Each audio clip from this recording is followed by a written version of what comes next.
Ibadah pagi hari ini akan ditemani oleh Prasetya. Kak Beno. Nah, sebelum memulai ibadah, kita mau berdoa. Ikutin Prasetya berdoa ya. Tuhan Yesus, Tuhan Yesus, sekarang kami mau ibadah. Berkati ibadah ini berkati ibadah hari ini dari awal, dari awal, pertengahan, pertengahan, hingga pada akhirnya. hingga pada akhirnya. Amin. Amin. Adik-adik udah siap untuk menari buat Tuhan? Siap dong. Kita angkat satu pujian. Kalau kau suka hati.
Nah, adik-adik masih semangat kan? Masih dong. Nah, kita mau angkat lagu pujian. Setinggi-tingginya langit.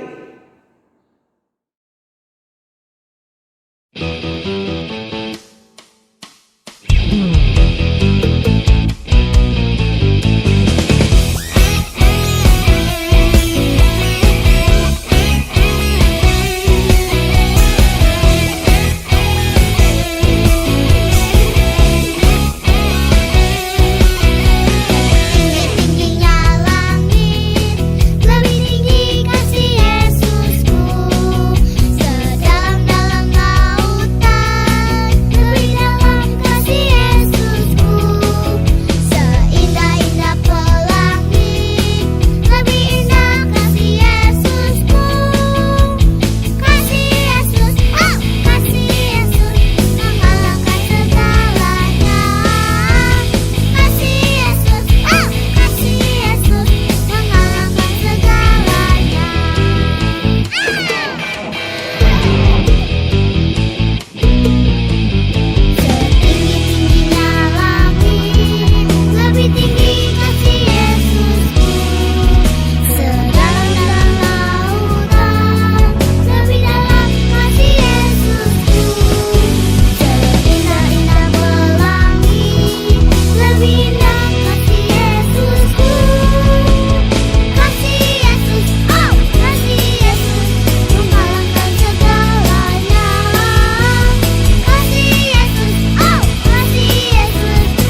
sebelum kita mendengarkan firman Tuhan, kita mau angkat lagu pujian.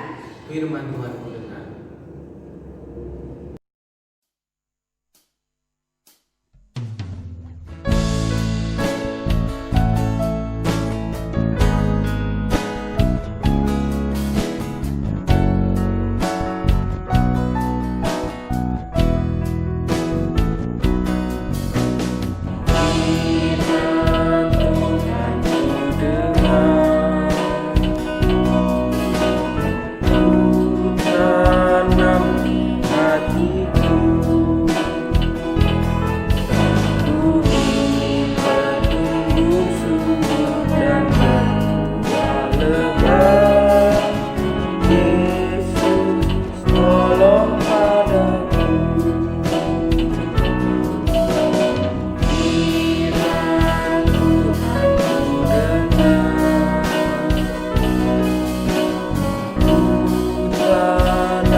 Adik-adik, sebelum kita mendengarkan firman Tuhan, mari kita berdoa. Tuhan Yesus, sebentar lagi kami akan mendengarkan firman Tuhan. Berkati kasih Lo yang akan memberitakan firman Tuhan agar dapat bertumbuh di dalam hati kami. Dalam nama Tuhan Yesus kami berdoa dan bersyukur. Amin. Shalom, selamat pagi. Puji Tuhan, adik-adik sudah memuji Tuhan dengan penuh semangat, dengan luar biasa. Sekarang saatnya kita mau mendengarkan firman Tuhan. Adik-adik siap mendengar firman Tuhan? Puji Tuhan. Nah, pagi hari ini kita mau belajar dari satu tokoh di dalam Alkitab yang bernama Zakeus. Ada yang tahu? Ada yang sudah pernah dengar nama Zakeus? Ya, Zakeus adalah bukan salah satu, tapi seorang yang pernah memanjat pohon ara hanya untuk melihat Yesus. Kenapa kok dia bisa memanjat pohon ara? Nah, supaya lebih jelas, mari sama-sama kita baca kisahnya di dalam kitab Lukas pasal yang ke-19 ayat 1 sampai yang ke-10. Bagi adik-adik yang sudah bisa membaca, mari sama-sama kita membaca.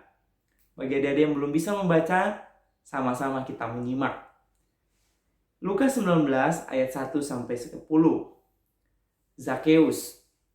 Yesus masuk ke kota Yeriko dan berjalan terus melintasi kota itu. Di situ ada seorang bernama Zakeus, kepala pemungut cukai, dan ia seorang yang kaya. Ia berusaha untuk melihat orang apakah Yesus itu, tetapi ia tidak berhasil karena orang banyak, sebab badannya pendek. Maka berlarilah ia mendahului orang banyak, lalu memanjat pohon ara untuk melihat Yesus yang akan lewat di situ. Ketika Yesus sampai ke tempat itu, ia melihat ke atas dan berkata, "Zakeus, segeralah turun, sebab hari ini aku harus menumpang di rumahmu." Lalu Zakeus segera turun dan menerima Yesus dengan sukacita. Tetapi semua orang yang melihat hal itu bersungut-sungut. Katanya, ia menumpang di rumah orang berdosa. Tetapi Zakeus berdiri dan berkata kepada Tuhan, "Tuhan, setengah dari milikku akan kuberikan kepada orang miskin, dan sekiranya ada sesuatu yang kuperas dari seorang, akan kukembalikan 4 kali lipat. Kata Yesus kepadanya, hari ini telah terjadi keselamatan kepada rumah ini, karena orang ini pun anak Abraham. Sebab anak manusia datang untuk mencari dan menyelamatkan yang hilang. Amin, puji Tuhan. Nah, pagi hari ini kita belajar. Ada satu tokoh di dalam Alkitab yang disebut badannya pendek. Nah, jadi ceritanya waktu itu Yesus dan murid-muridnya sementara berjalan memasuki kota Yeriko. Nah, di sana dikatakan ada seorang yang kaya, pekerjaannya memungut biaya cukai atau pajak kepada orang-orang di sekitar situ. Dan dikatakan dia sangat kaya. Nah, tapi ternyata di akhir-akhir ayat tadi yang kita baca, bahwa Sakeus sebenarnya adalah orang yang berlaku curang. Dia orang yang berdosa. Dia melakukan pelanggaran. Karena dia ternyata sering memeras orang lain. Dia ternyata sering berbuat curang kepada orang lain dalam hal keuangan. Nah, satu saat waktu Yesus masuk ke kota Yeriko, di mana tempat Sakeus tinggal, Sakeus penasaran. Mungkin dia sudah sering dengar tentang Yesus dari orang-orang lain. Lalu kemudian dia penasaran siapa Yesus itu. Waktu dia mau lihat, ternyata banyak kerumunan orang yang mengikuti Yesus. Dan karena badannya pendek, dia gak bisa lihat Yesus. Akhirnya dia putusin untuk naik ke sebuah pohon untuk melihat Yesus. Dan ternyata Yesus lewat jalan itu. Dan dia melihat Yesus. Lalu Yesus menyuruh Sakeus turun karena Yesus ingin menumpang di rumahnya Sakeus. Lalu apa yang terjadi? Ternyata banyak orang yang bersungut-sungut. Wah, kok Yesus mau menumpang di rumah Sakeus? Kan dia orang berdosa. Kan dia melakukan kejahatan. Kok Yesus mau? Gitu. Nah, lalu Sakeus karena merasa diomongin, dia berdiri lalu dia ngomong kepada Yesus, Tuhan, hari ini juga akan kukembalikan semua yang pernah saya peras, bahkan 4 kali lipat. Wah, luar biasa. Ternyata setelah ketemu Yesus, Sakeus menjadi bertobat. Dia mau melakukan kebaikan, dia mau melakukan hal yang baik. Nah, dia mau berubah dari sikapnya yang dulunya sering memeras orang lain. Pada akhirnya Yesus berkata, hari ini telah terjadi keselamatan di dalam rumah ini. Nah, hal apa yang dapat kita pelajari dari kisah Sakeus ini? Yang pertama, bahwa kita harus sadar sebagai anak-anak Tuhan, ya, adik-adik, bahkan Kak Marcel, bahkan teman-teman yang lain, kita semua manusia adalah pribadi yang berdosa, orang-orang yang berdosa. Tidak ada satu orang pun di dunia ini yang tidak berdosa. Kita semua adalah orang-orang berdosa. Lalu kenapa kalau kita orang berdosa? Nah, artinya karena kita orang berdosa, kita butuh pengampunan. Berdosanya ke siapa? Berdosanya ke Tuhan. Lalu pengampunannya ke siapa?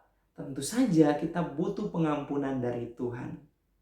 Nah, satu-satunya jalan untuk kita dapat diampuni yaitu lewat Yesus Kristus. Dan Yesus sendiri telah berkorban untuk kita. Kita perlu ingat dan sadari ini. Karena sebagai orang percaya, Yesus telah menyelamatkan kita dari dosa. Oke? Lalu yang kedua, kita mau percaya bahwa Yesus adalah anak Allah. Dan ketika Yesus mati di atas kayu salib, kita harus percaya bahwa dosa-dosa kita itu sudah diampuni oleh Yesus Kristus. Asalkan kita mau percaya. Jadi kita harus percaya sungguh-sungguh. Adik-adik percaya bahwa dosa-dosa adik-adik sudah ditebus Tuhan? Puji Tuhan. Lalu yang terakhir, kita harus memberitahu semua orang bahwa ada yang namanya juru selamat, yaitu Yesus Kristus. yang mau menebus dosa-dosa setiap manusia. Dengan catatan kita harus percaya sungguh-sungguh kepada Yesus, sehingga kita diselamatkan oleh Yesus Kristus. Puji Tuhan, pagi hari ini kita belajar bagaimana ada keselamatan di dalam Yesus Kristus. Ada pengampunan di dalam Yesus Kristus. Asalkan kita mau berserah, kita mau percaya. Mari pagi hari ini kita akan menutup ibadah kita. Kita akan berdoa terlebih dahulu. Kita berdoa bagi bangsa kita. Kita berdoa bagi orang-orang di sekitar kita. Kita pun harus berdoa bagi diri kita masing-masing sebagai anak-anak Tuhan. Mari Kak Marcel akan pimpin kita sama-sama berdoa. Terima kasih Tuhan, terima kasih Bapa. Pagi hari ini kami belajar, kami diingatkan oleh firman Tuhan bahwa kami setiap manusia adalah orang-orang berdosa. Bukan hanya Zakeus yang mungkin terlihat sebagai orang pemungut cukai yang sering memeras orang lain. Tapi bahkan semua manusia yang ada di dunia ini adalah orang yang berdosa. Dan kami butuh yang namanya juru selamat, kami butuh namanya pengampunan. Untuk itu Bapa, kami mohon ampuni setiap pelanggaran kami di hadapan-Mu. Kami mau percaya bahwa Yesus adalah Tuhan kami, Yesus adalah juru selamat kami, satu-satunya penolong dalam kehidupan kami. Pagi hari ini kami juga mau berdoa untuk bangsa kami. Kiranya Engkau Tuhan yang terus memberkati bangsa kami. Lalukan bangsa kami daripada virus corona yang sedang melanda bangsa ini, bahkan seluruh dunia. Engkau Tuhan yang melawat, Engkau Tuhan yang menolong. Berkati setiap orang-orang di sekitar kami, orang tua kami, keluarga kami. Biarlah mereka terus di dalam lindungan Tuhan. Kami juga mau berdoa untuk diri kami masing-masing anak-anak Tuhan. Kiranya Tuhan memberkati, Tuhan yang menolong kami menjadi anak-anak membawa pembawa terang bagi orang-orang di sekitar kami, menjadi garam bagi orang-orang di sekitar kami, sehingga kami berdampak bagi orang-orang di sekitar kami. Kami menjadi pembawa-pembawa berita Injil bagi orang-orang di sekitar kami. Terima kasih Tuhan, kami serahkan segala kehidupan kami, kami serahkan bangsa kami serahkan orang-orang di sekitar kami ke dalam tangan-Mu. Kiranya Tuhan yang terus menolong dan memberkati. Di dalam nama Tuhan Yesus Kristus kami berdoa mengucap syukur. Haleluya. Amin. Puji Tuhan, ibadah kita pagi hari ini sampai di sini. Sampai ketemu di ibadah selanjutnya. Tuhan Yesus memberkati.